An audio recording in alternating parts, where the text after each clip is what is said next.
folk tune theme. Each theme has a series of pieces based around a set of colours and a style. So this is a mood board.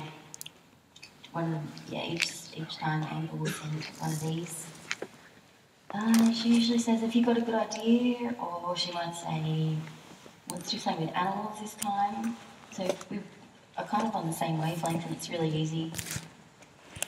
I think with this one I said, oh, what about cat? She said, yep. So, yeah, it's really good.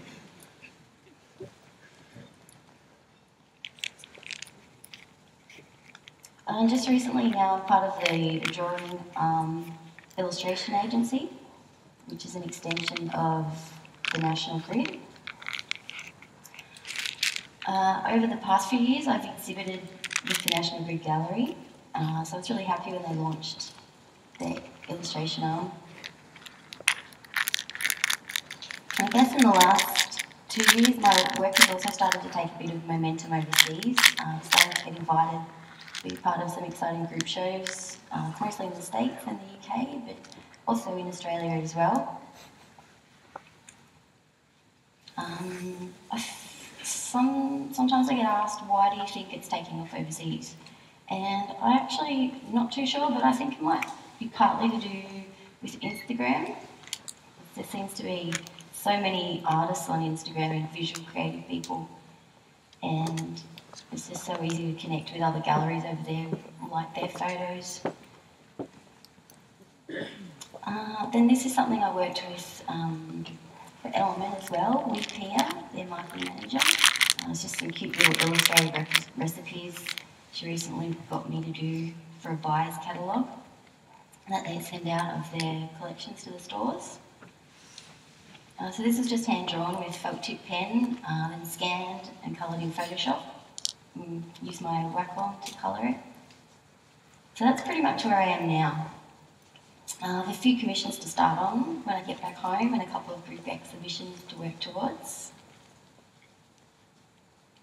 Here's just a few pics of home, that's where I live now. I moved there at Christmas time, just gone, and quit my full-time graphic design job last year. And just spending this year focusing on my art and my illustration, building up a better folio, teaching myself more work, and I just really hope that I can keep doing this, that it keeps growing the way it slowly has.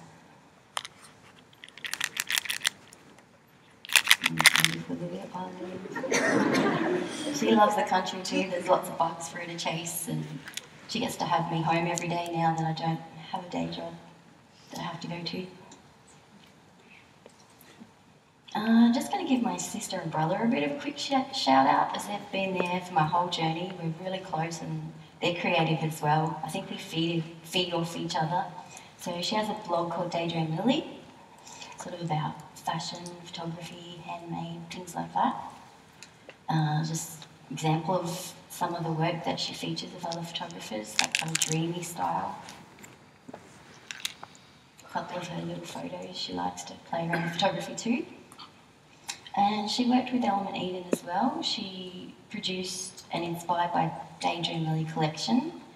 This is one of the pieces, and it features an illustration by Courtney Brims.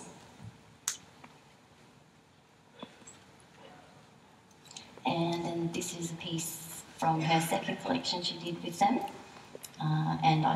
This is my first interaction with Element, so they used my illustration of Victoria. I popped her on the singlet. That was another piece. They used the artist Charmaine Olivia. She's got a series of silhouette girls that she does. And they also worked with Holger and did a camera. Made it pink and added an embroidered neck strap. And that's just behind the scenes.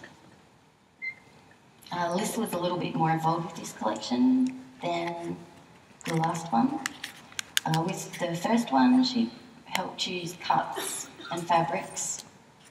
And in this collection, she did the same, but she also was involved more in styling, and most of all that stuff's from her bedroom.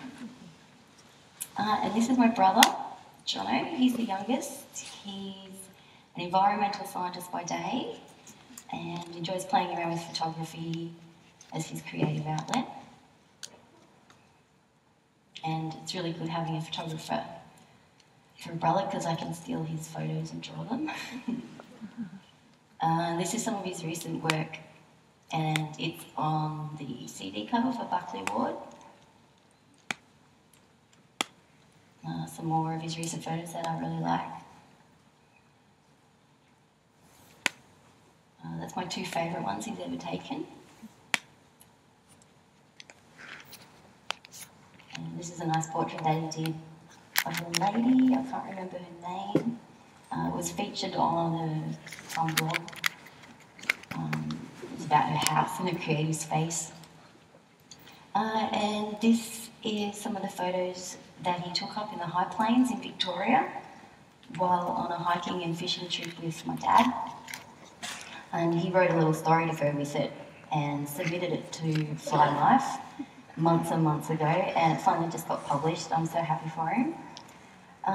Jono grew up learning to fish, as we all did, with Dad, but Liz and I didn't see it through. Yeah, just some more photos.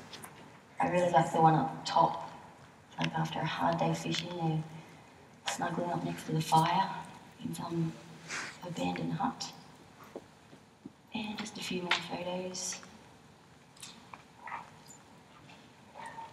So here I thought I'd just talk a little bit about sourcing reference photos. I seem to get a lot of emails, students ask, or people just starting out ask about it, they're not sure. Once you start looking online, there's heaps of resources, and I'm finding more and more all the time.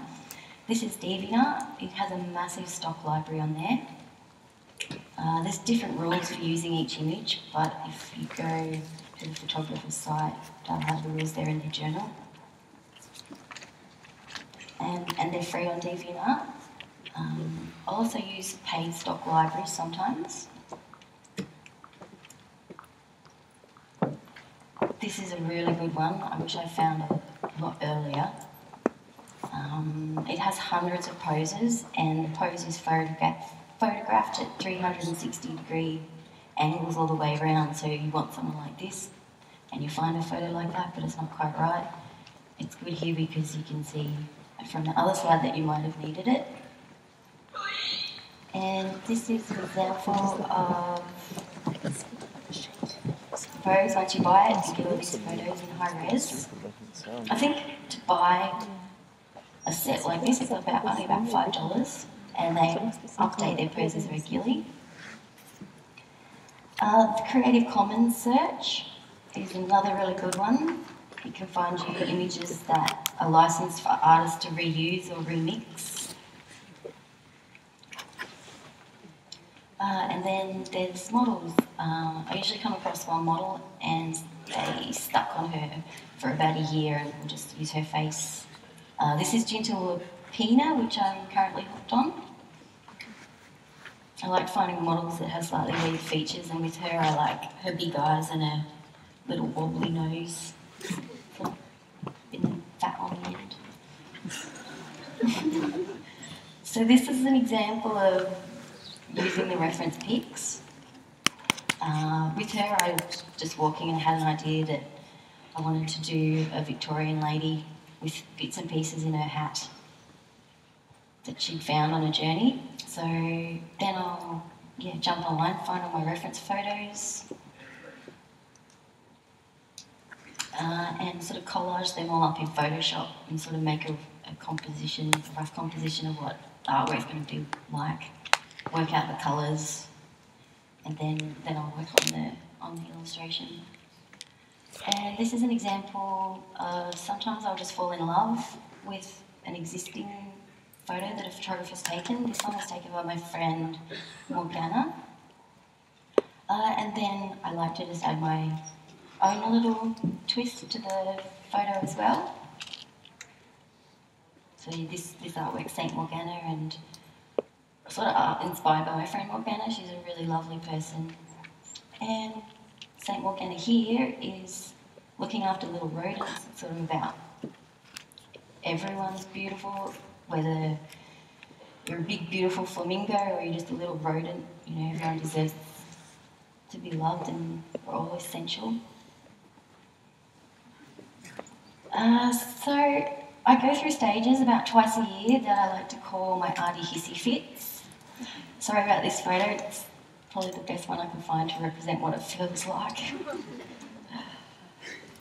It's those times when you just want to give up, you hate your work, it just all seems too hard. You don't know where to go, what to do, where you're headed, you feel unmotivated, you're unproductive. I bring up my sister and I whinge to her. I'm pretty sure she's getting sick of it. I've heard it enough times.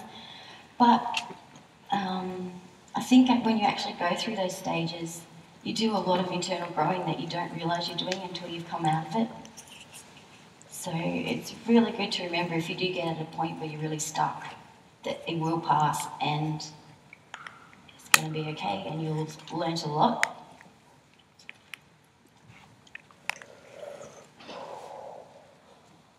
And here is the motto I pretty much live my life by. It's from my nan, and she always said to me, where there's a will, there's a way. So if you want something bad enough and you work really hard, you'll get it. And she's true. And if you have a bit of talent, it doesn't have to be a lot, but you make up for it with a lot of drive and a lot of passion. And if you dream about things and you work really hard, then and be open to opportunities, you'll see them starting to appear and you go take those. So when people say things aren't possible, I just disagree. I think if you really want something hard enough, it'll happen. And to finish off with, I've now got the little time lapse I made for semi-permanent. I think the drawing took about 4 hours, whereas my other work I'll usually spend about 15 hours on average. Bigger pieces a lot longer, so this drawing isn't quite as detailed as my other work, but it will still give you a general idea of how I build up the drawing, how I work out roughly where the shadows are and where the highlights are, and then just keep building up. So hopefully it'll work.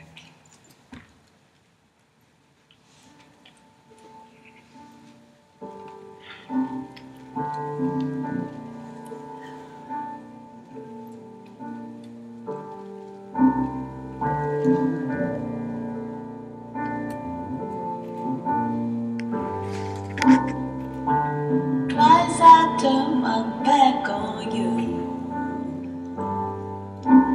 I fell flat on my face but didn't lose. Tell me where would I go? Tell me what led you on, I'd love to know. Was it the blue night, gone fragile? Was it about the man in wonder steady gone under? Was it the light waves so frightening? Was it a two wheels? One a mirror holding a steering now?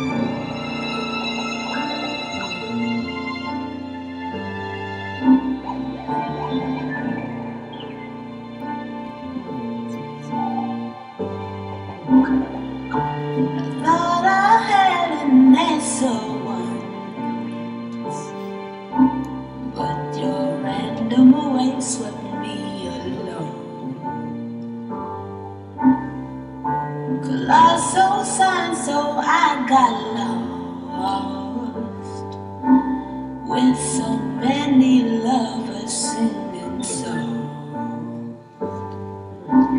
Was it the blue night, gone fragile?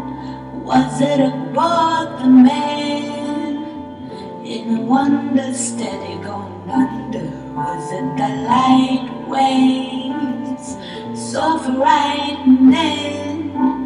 Was it a two wheels? One wheel?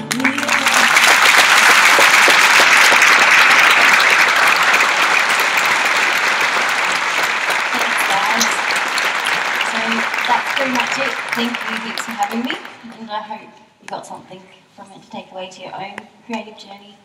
I think you did. I think there's a whole new legion of fans out there. In fact, someone texted or tweeted through that your work is so beautiful it made them cry. Oh, that's going to make me cry. Thank you. So can I? Get off! Do I have to do questions? No, we don't have time for questions. I won't be waiting.